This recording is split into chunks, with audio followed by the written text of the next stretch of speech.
How did a retro-sounding duet between Bruno Mars and Lady Gaga become one of the longest charting hits of all time? What secret made Die With a Smile defy every expectation and rise to legendary status? Comment your thoughts, smash that like button, and don't forget to subscribe for more explosive music stories you won't believe. What if the song that almost never made it to the radio ended up rewriting Billboard history? What if two icons from completely different worlds, Bruno Mars and Lady Gaga, created a moment so unexpected, so timeless, that it refused to leave the top 10 for over 50 weeks? In an era ruled by streaming algorithms and overnight trends, Die With a Smile has become an unstoppable force. But how did it happen? And what does it mean for the legacy of two of pop music's most iconic rebels? The story of Die With a Smile isn't just about a catchy tune or a flashy music video. It's about the collision of two powerhouse spirits who dared to sound different. Released quietly amidst louder, trendier drops, the song didn't initially scream viral. It whispered nostalgia, heartbreak, and tenderness wrapped in a vintage country pop aesthetic, complete with 60s-inspired visuals and live instrumentation. It was strange, it was risky, and now, it's history. Chart dated August 9, 2025. The song is still sitting proudly in the top 10 of the Billboard Hot 100 for the 51st consecutive week. That alone would be jaw-dropping. But this week isn't just another notch in the timeline. It marks a transformation, a legacy, a resurrection of an era many thought was long buried. Bruno Mars, the chameleon of genres, the man who turned funk into pop culture again, who turned throwback soul into stadium anthems, has done it again. And this time, he didn't do it alone. Lady Gaga, an icon in her own right, brought a vulnerability and theatricality to the project that made the entire record burn with vintage warmth. They didn't chase the trend, they created one. They brought us back to an age when love songs lived and breathed on stage, and music was something you could feel with your whole body. At the 2025 Grammy Awards, Die With a Smile shocked the world when it took home one of the night's most coveted honors.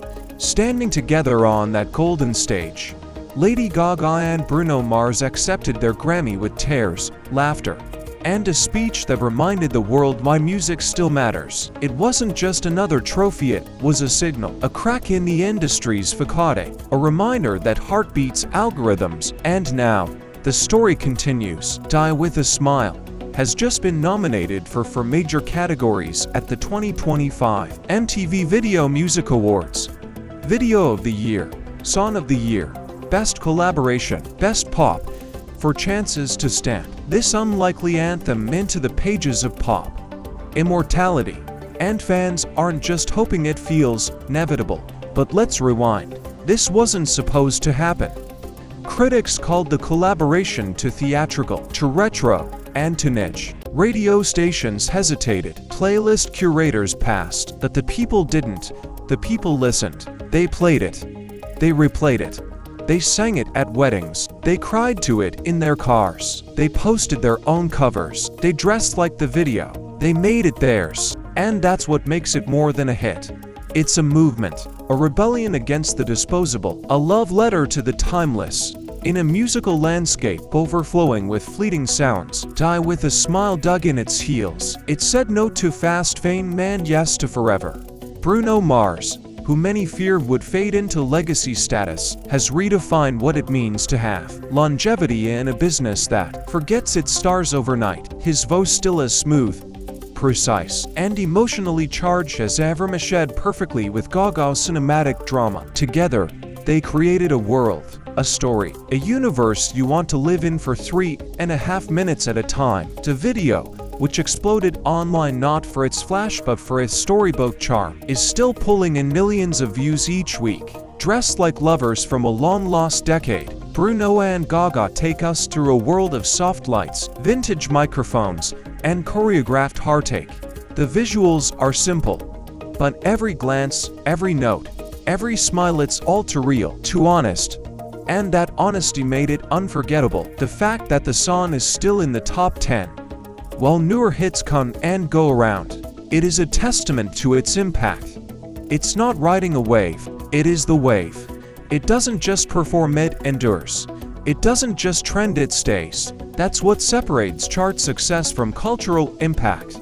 And Die with a Smile has both. As the VMAs approach, all eyes are on this golden pair. Can they sweep the night the way they've swept the hearts of millions? Will this be the moment, their journey, one that began with a whisper, reaches its triumphant roar? Fans are holding their breath. The industry is watching closely. And if the past year is any indication, never bet against Bruno Mars. Never underestimate Lady Gaga. Because when two visionaries come together, not just to sing but to believe in something bigger, something richer, something more human, they create magic. And this time, that magic might just make history all over again. So what happens next?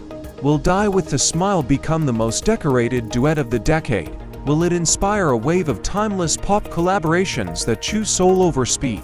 And how will this moment rewrite the way we see pop stardom? In the age of artificial trends, you tell us, because sometimes a song doesn't just climb the charts. Sometimes it climbs into history. But perhaps the greatest surprise of all is how Die with a Smile has quietly reshaped the definition of a pop hit in the streaming age. It wasn't released with a viral TikTok challenge. There was no major PR stunt or tableau and scandal fueling its rise. There was just music crafted, performed, and delivered with soul. Bruno Mars and Lady Gaga bet on authenticity in a world obsessed with gimmicks. And they won, week after week, as newer artists with massive followings released flashy singles. Die with a Smile stayed put. Some weeks it dipped slightly, some weeks it climbed, but it never left the top 10. And in doing so, it reminded the world that sometimes the loudest songs don't scream, they whisper. The endurance of this track also speaks to the unique chemistry between Gaga and Mars. It's not just a duet, it's a conversation, a dance between two vocal giants who, instead of overpowering each other, choose to complement, contrast, and elevate one another. Gaga's theatrical edge and emotional rawness melt into Bruno's polished, heartfelt delivery. It's a match no one expected, but one no one can forget. The upcoming VMAs may just be the exclamation point on a journey that began with a question: will anyone care about a slow-burning, genre-defying ballad in 2024? And now, as we approach the awards night, there's a new question on everyone's lips. How many awards will they take home? Industry insiders are buzzing, fans are organizing vote drives, and music journalists have started calling it the return of the classic. It's a term that hasn't meant much in the era of playlists and 15-second attention spans. The Die with a Smile is forcing us to reconsider. Maybe classics aren't dead.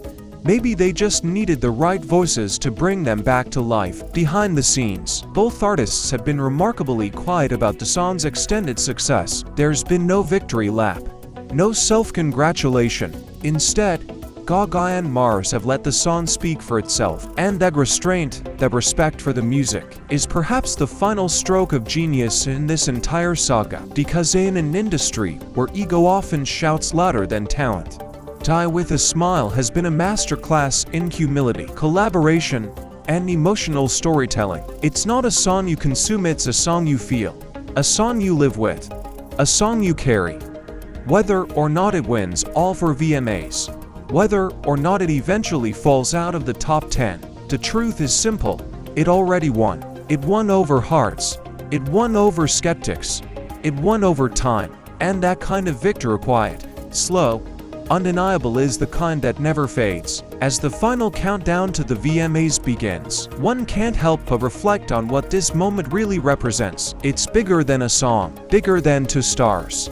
It's a movement, a revival, a statement that artistry still matters, that music still heals, and that when you create something with love, it finds its way to where it belongs, even if it takes longer. So here's to the underdogs, the timeless, the unexpected. Here's to Die with a Smile. And here's to the possibility that the best songs, the ones that stick with us, that stitch themselves into our lives, are the ones that never begged for our attention, but earned it. Like, comment, and subscribe if you believe in music that lasts.